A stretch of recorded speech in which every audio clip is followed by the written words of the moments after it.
welcome to Classics Confidential, and we're very lucky this week to have as our guest Dr. Michael Scott, who is the Moses and Mary Finley Research Fellow at Darwin College in Cambridge, which is where we are at the moment, sitting looking over the beautiful view of the River Cam. I want to talk about this book that's just come out that you've written, which is From Democrats to Kings, the brutal dawn of a new world, from the downfall of Athens to the rise of Alexander the Great. What's this about? Well, this is, I was asked to give a course of lectures in the Faculty of Classics here to second year undergraduate historians, and I was asked to think about a topic that would be something in between the topics that were already there on offer.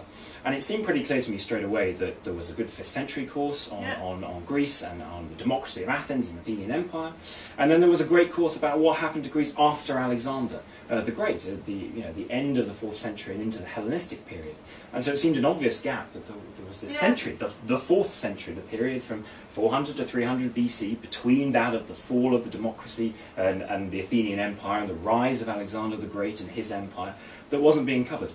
And when I started digging into the research to prepare the lecture course, I realised that this wasn't just a gap in the curriculum or timetable at Cambridge, this was a gap actually that existed in the scholarship as well, in that so many works of scholarship focus either on Athens down to 404 BC, when Athens loses the Peloponnesian War and its democracy is overthrown in the revolution of the 30 tyrants, and then they will jump to the rise of Alexander the Great in, and everyone forgets a little bit in between. And particularly while there are some very scholarly and academic works that really go into the detail and nitty-gritty, there was no work that helped people get into that period. There was nothing that said, look, you may have no previous knowledge, don't worry, let's go and explore what this period is all about.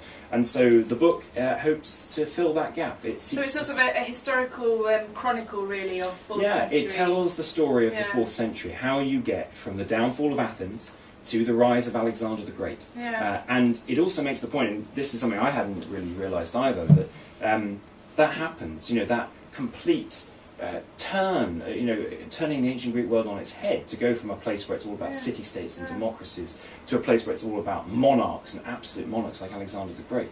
That happens in a single lifetime. So I wanted to ask you about the characters in the 4th century. I mean, maybe I could just ask you, if you could meet anyone from that time, who would it be and why? And what would you ask them if you took them out to dinner?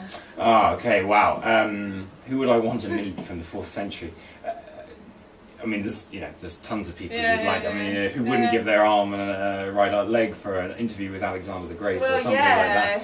But for me, one of the characters which intrigues me most is a guy called Diogenes. Diogenes the cynic, Diogenes the dog, Diogenes the Sinope, who is a kind of philosopher sitting in Athens during the 4th century.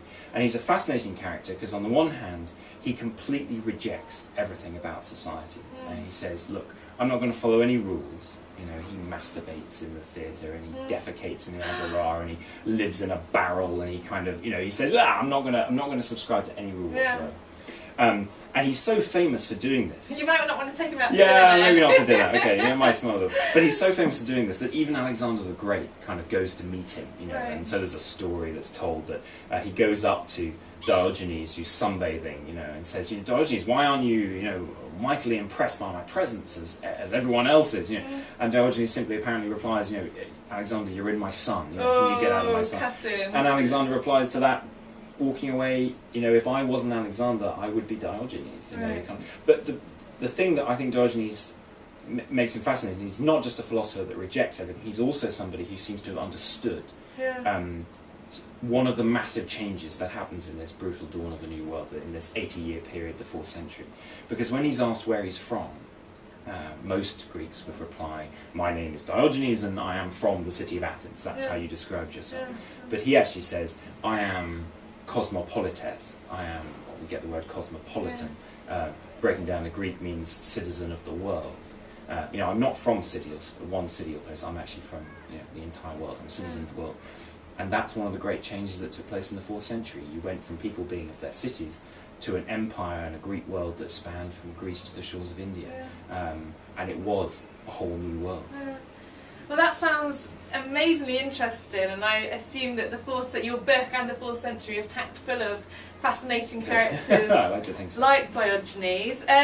What's next? What's next on the agenda for you? Well, at the moment I've just started writing this column, so it's going out both in Australia, in Britain, probably in the USA and in Brazil as well. So that's a column which every 2 weeks will just take a factoid or an interesting insight into ancient Greece and the ancient Greek world and look at it from the modern perspective. But in terms of my research, what I'm going to be taking forward is my next book, which is on the sanctuaries of Delphi and Olympia during the Archaic and Classical periods. So taking my PhD research, which is on Delphi, expanding it now to look at both Delphi and Olympia and look at the similarities and differences between them. Well, I very much hope we can entice you back to give us another interview about your new book. And I've put a link to your blog on the website beneath this interview. But thank you very much for coming on Classics Confidential and telling us about your book From Democrats to Kings.